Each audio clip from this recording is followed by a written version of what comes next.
نحمده ونصلي على رسوله الكريم أما بعد. Allah subhanahu wa ta'ala's knowledge is all-encompassing. That means that nothing escapes His knowledge. No activity in the skies, on earth, in the oceans escapes the knowledge of Allah subhanahu wa ta'ala. He says, وَعِنْدَهُ مَفَاتِحُ الْغَيْبِ لَا يَعْلَمُهَا إِلَّا هُ.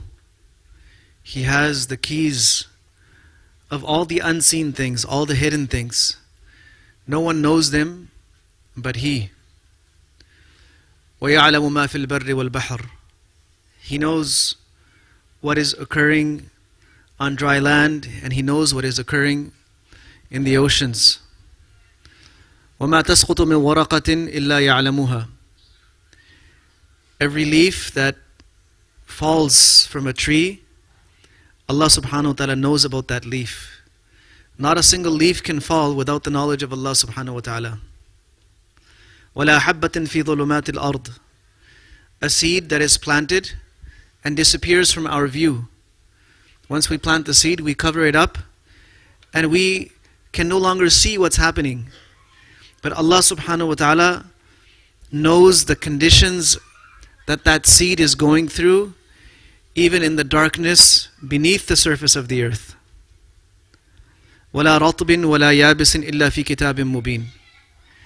Every living and non-living thing is in the knowledge of Allah subhanahu wa ta'ala. So nothing escapes His knowledge. No action of the human being escapes the knowledge of Allah subhanahu wa ta'ala. Every gaze that a person casts, يَعْلَمُ خَائِنَةَ الْأَعْيُنِ. Allah subhanahu wa ta'ala knows every gaze that has breached and crossed the limits. The khiyana of every incorrect glance is known by Allah subhanahu wa ta'ala. وَمَا تُخْفِي الصُّدُورِ. What the hearts are hiding, what lies in the chests of human beings, Allah subhanahu wa ta'ala knows. يَعْلَمُ السِّرَّ وَأَخْفَى. Allah subhanahu wa ta'ala knows the secrets that people have in their hearts, and He knows that which is even more hidden than a secret. Yani what is about to become a secret. So Allah subhanahu wa ta'ala knows everything. Because this is a reality, a Muslim who is connected always to his Lord and whose life is revolving around his Lord and Master is always very diligent about what he or she is doing or saying. In fact, this is what enables us, empowers us to regulate ourselves when no one else is watching. For a Muslim, it makes no difference whether someone's watching or not watching. They know that Allah subhanahu wa ta'ala is watching.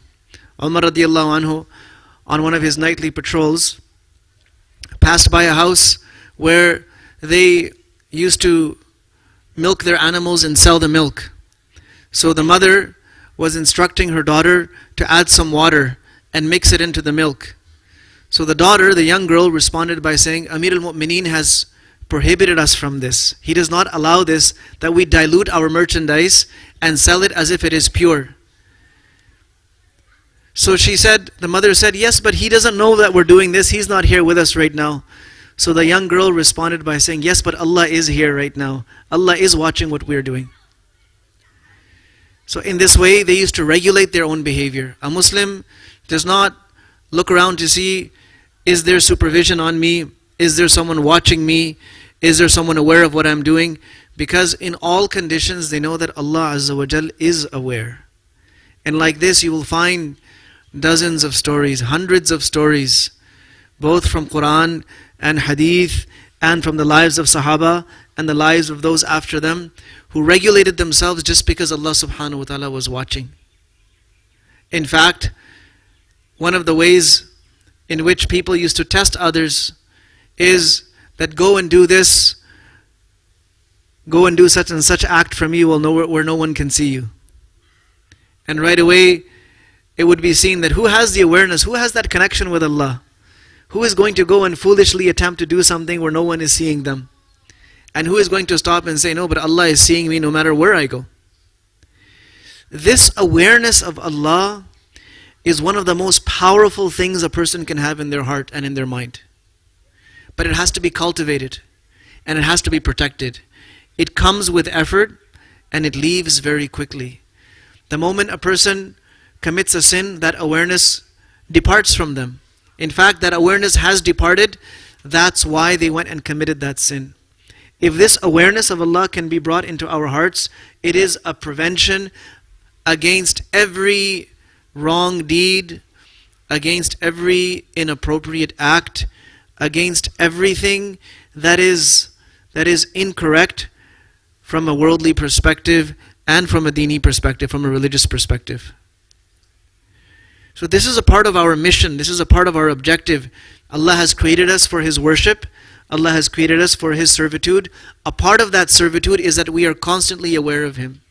This is not something extra that if you achieve it, it's good, and if you don't, all is well, you go on doing what you do. No, this is a part of, in fact, this is one of the most important components of worshipping Allah. How are you going to worship Allah subhanahu wa ta'ala the way He wants you to, when He wants you to, if you don't have the awareness? And when we lack this awareness, that's when our behavior goes out of control.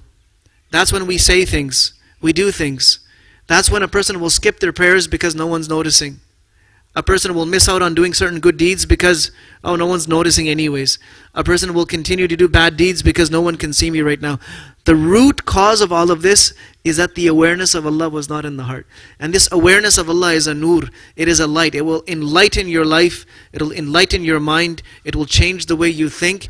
And this awareness of Allah, if you carry it around with you, it will impact the people that you're sitting with, the people that you eat with, the people that you walk with.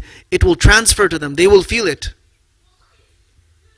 But this is a very precious and a very delicate thing.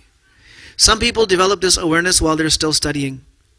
Others develop it after they study and they dedicate some time on working on themselves and really disciplining their nafs and staying under the supervision of someone who helps them. And some people develop it towards the end of their lives, and others don't develop it at all. The most fortunate people are those who develop the awareness of Allah subhanahu wa ta'ala while they're still studying. It saves them from every evil, from every wrong while they're studying, and it starts opening up doors. Just walking around with this awareness, it will start opening up doors of khair. Allah subhanahu wa ta'ala knows that there is a slave of mine who is pious, who recognizes me, who fears me but loves me, who does things just because he knows that I am watching and I am listening, and I know what he's doing. And that connection that he has with me, that connection Allah subhanahu wa ta'ala cherishes, and through that Allah opens up all your doors. Through that Allah subhanahu wa ta'ala solves all your problems. Through that Allah subhanahu wa ta'ala will inspire you with thoughts and with ideas that the people around you can never have. This is the prized possession. This is the jewel of this dunya. If somebody can attain it and work on themselves and build it, they are the most fortunate person in this world. And a person who does not have this, they might have all the treasures and all the riches in the world, but they are deprived. So may Allah subhanahu wa ta'ala make us from those people who acquire this awareness of Allah, and then lets that awareness of Allah subhanahu wa ta'ala guide them in dunya, guide them away from the displeasure of Allah, and always towards those things which please Allah subhanahu wa ta'ala. May Allah give us tawfiq. Wa sallallahu wa sallam wa baraka ala nabiyyina Muhammad wa ala alihi